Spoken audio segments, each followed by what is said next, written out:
الحمدللہ رب العالمین والصلاة والسلام علی سید الانبیاء والمرسلین اما بعد فاعوذ باللہ من الشیطان الرجیم بسم اللہ الرحمن الرحیم۔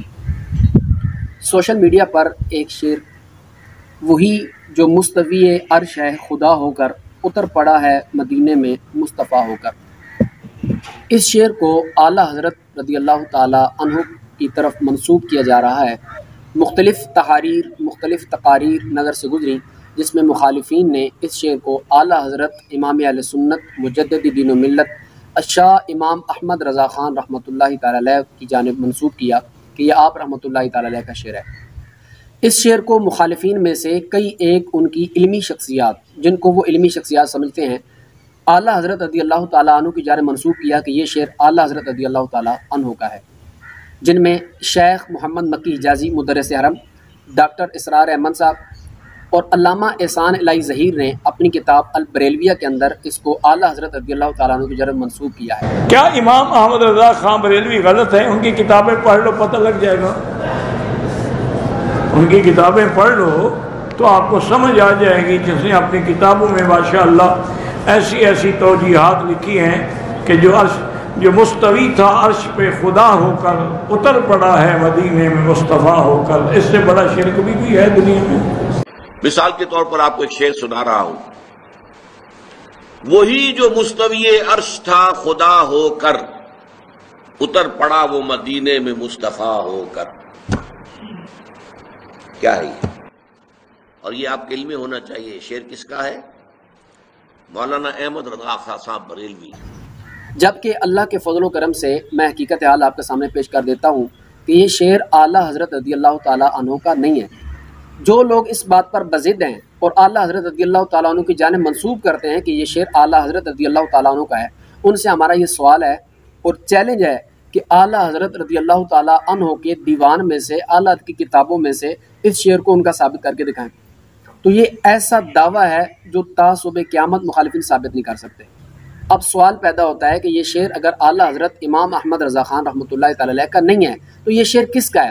یہ شعر آسی غازی پوری علیہ رحمہ کا ہے، جو بھارت کے ایک صوفی بزرگ گزرے ہیں، یہ ان کا شعر ہے۔ اور مخالفین نے کس طرح بغض میں، تعصب میں آ کر اس کو اعلیٰ حضرت رضی اللہ تعالیٰ عنہ کی جانب منسوب کر دیا۔ اب سوال پیدا ہوتا ہے کہ یہ شعر اعلیٰ حضرت رضی اللہ تعالیٰ عنہ کا نہیں، حضرت آسی غازی پوری کا ہے، جو کہ اہل سنت کے بزرگ ہیں، تو اس شعر کا شرعی حکم کیا ہے؟ تو اب اس پر کلام کرنا چاہیے کہ شعر کا شرعی حکم کیا ہے۔ تو اس پر میں انشاءاللہ چند حوالہ جات آپ کے سامنے رکھ دیتا ہوں۔ یہ فتاوی شارح بخاری ہے، مفتی شریف الحق امجدی رحمۃ اللہ تعالی علیہ کا۔ اس کے صفحہ نمبر 608 پر سوال ہوا اسی شعر کے متعلق کہ وہی جو مستوی عرش تھا خدا ہو کر، اتر آیا مدینے میں مصطفیٰ ہو کر، اس شعر کا شرعی حکم کیا ہے؟ آپ ارشاد فرماتے ہیں، اس شعر پر تکفیر کسی طرح جائز نہیں۔ اس کا مطلب وہی ہے جو خود حضور اقدس صلی اللہ علیہ وسلم نے ارشاد فرمایا، یا جابر ان اللہ قد خلق قبل الاشیاء نور نبیک من نوری، اور حضرت شیخ عبدالحق محدث دہلوی رحمۃ اللہ تعالی علیہ نے کہیں تحریر فرمایا ہے، اس وقت یاد نہیں پڑ رہا، آنکھوں میں تکلیف بھی ہے۔ دیگر انبیاء کرام اللہ عز و جل کے صفات کے مظہر ہیں، مگر حضور علیہ الصلوۃ والسلام اللہ کی ذات کے مظہر ہیں۔ اس پر قرینہ یہ ہے کہ پہلے مصرے میں صاف فرما رہے ہیں وہی جو مستوی عرش ہے خدا ہو کر۔ اس سے صاف ظاہر ہے کہ خدا اور ہے، جو اس وقت بھی مستوی عرش ہے، اور مصطفیٰ صلی اللہ علیہ وسلم اور ہیں اور مدینے میں ہیں، اور وہی کہہ کر اس مظہریت کو بتا رہے ہیں جسے شیخ عبدالحق محدث دہلوی رحمۃ اللہ تعالی علیہ نے بیان فرمایا۔ اسی کو ایک مثال سے سمجھیے، سورج کے بالمقابل آئینہ رکھیے، آئینے میں سورج کا پورا عکس نظر آئے گا۔ اس کو دیکھ کر اگر کوئی یہ کہہ دے کہ یہ وہی سورج ہے جو آسمان میں ہے تو یہ تعبیر غلط نہیں، واللہ تعالی اعلم۔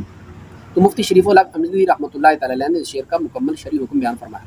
اور صاحب بار شریعت مولانا مفتی امجد علی اعظمی صاحب رحمۃ اللہ تعالی علیہ فتاوی امجدیہ کے جلد 4 اس میں ارشاد فرماتے ہیں کہ شعر اول کا مفہوم جو اس وقت فقیر کے ذہن میں ہے وہ یہ ہے کہ ذات خدا جس کی صفت استوا علی العرش ہے، اس نے اپنی ذات کا مظہر اتم جناب محمد رسول اللہ صلی اللہ علیہ وسلم کو بنایا۔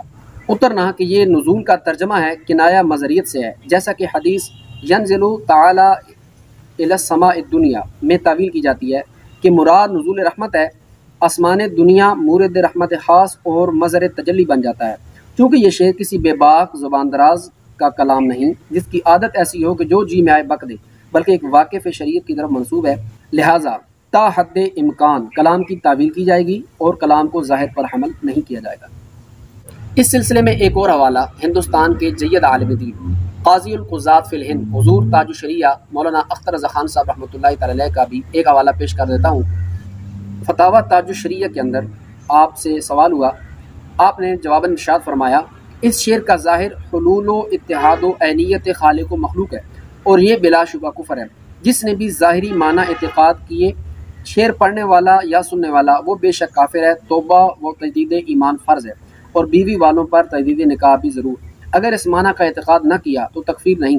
البتہ عوام کے سامنے ایسے اشعار پڑھنا سخت حرام ہے کہ بدخواہی عوام ہے، اور یہ شعر ایک تعویل صحیح رکھتا ہے اور قائل اس کا ایک مرد حق آگاہ ہے جس سے غلبہ اور شوق و استغراق میں یہ شعر نکلا، لہٰذا اس کی تکفیر کی طرف راہ نہیں، واللہ تعالی عالم۔ تو اللہ کے فضل و کرم سے ہمارے علماء نے اس شعر کا شرعی حکم بھی بیان فرمایا کہ اگر ظاہری معنی کو دیکھا جائے تو اس کا یہ حکم بنتا ہے، اور باطنی معنی کو دیکھے تو یہ حکم بنتا ہے۔ اگر کوئی اعتقاد رکھ کے پڑھے تو اس کا کیا حکم ہے، وہ اللہ کے فضل و کرم سے دلائل سے میں نے آپ کے سامنے عبارات پیش کر دیے۔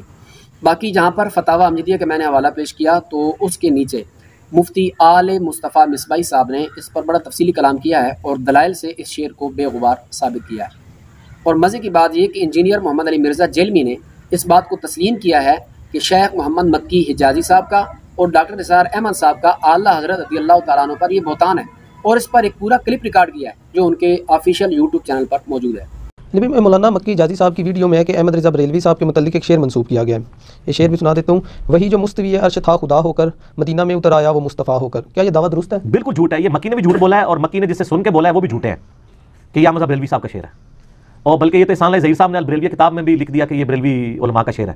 اس کے اوپر تو جناب شوکت سیالوی صاحب سے طالب الرحمان شاہ صاحب جو وہ لال رومال والوں کے بڑے بھائی ہیں وہ مناظرہ آ رہے ہوئے ہیں۔ شوکت سیالوی صاحب نے یہ 2004 میں مناظرہ ہوا تھا، انہوں نے کہا شاہ جی یہ شعر کٹ دو احمد بریلوی صاحب دے کسی کلام وچوں تے میں جناب اہل حدیث ہو جانا۔ شاہ جی کو پھر نکلیا نہیں شعر، شاہ جی نے بھی تقلید کی تھی اپنے بابا جی دی، اس کو تو چھوڑ دیں۔ میں ڈاکٹر اسرار صاحب کو جب ملنے کے لیے گیا 2008 کے اندر، تو ڈاکٹر اسرار صاحب سے میں نے یہی گلا کہ میں نے کہا یہ آپ نے شعر کیوں پڑھایا ہے؟ ڈاکٹر اسرار صاحب نے بھی اپنے منتخب نصاب میں ایک لیکچر میں یہ شعر ان کی طرف منسوب کیا، جس طرح یہ مکی صاحب نے کیا، یہ جو سعودیہ میں بیٹھے ہوئے لال داڑھی والے۔ تو وہ کہتے ہیں میں نے تو بس یہ اہل حدیثوں سے سنا تھا۔ میں نے کہا سر یہ تو جھوٹ ہے، احمد رضا بریلوی صاحب کے سے ہمیں بھی اختلاف ہے، لیکن یہ ان کے عقیدے نہیں تھے کہ جی وہ تو خدا، وہ تو ان کا شعر ہے، وہ خدا ہے جس کے ہے یہ، وہ نبی ہے جس کے ہے یہ مکان، وہ خدا ہے جس کا مکان نہیں۔ وہ تو مانتے ہی نہیں اللہ تعالیٰ کو کسی ایک مکان کے اندر، وہ پھر بتاتے ہیں کہ اللہ تعالیٰ نے نبی علیہ السلام کو فلاں جگہ کی سیر کرائی۔ یہ تمام مقامات نبی کی شان ہے اور اللہ تعالیٰ ان مکانات سے پاک ہے، یعنی جو ان کا عقیدہ تھا۔ چاہے جائے کہ وہ یہ کہیں کہ بھائی جو عرش پہ مستوی تھا وہ جو ہے وہ زمین پہ مصطفیٰ بن کے۔ اللہ کے فضل و کرم سے ان تمام دلائل سے یہ بات واضح ہو جاتی ہے کہ یہ شعر اعلیٰ حضرت امام احمد رضا خان رحمۃ اللہ تعالی علیہ کا شعر نہیں ہے، بلکہ یہ شعر بھارت کے ایک بزرگ عبدالعلیم آسی غازی پوری ان کا شعر ہے، اور ان کے دیوان عین المعارف میں موجود ہے۔ اور اس شعر کا شرعی حکم کیا ہے، شرعی حیثیت کیا ہے، تو وہ اللہ کے فضل و کرم سے تمام دلائل سے میں نے آپ کے سامنے پیش کر دیا ہے۔ اور مخالفین کا یہ کہنا کہ یہ شعر اعلیٰ حضرت رحمۃ اللہ تعالی علیہ کا یہ بہت بڑا بہتان ہے، اور ایسا دعویٰ ہے جس کو وہ تعظم قیامت ثابت نہیں کر سکتے۔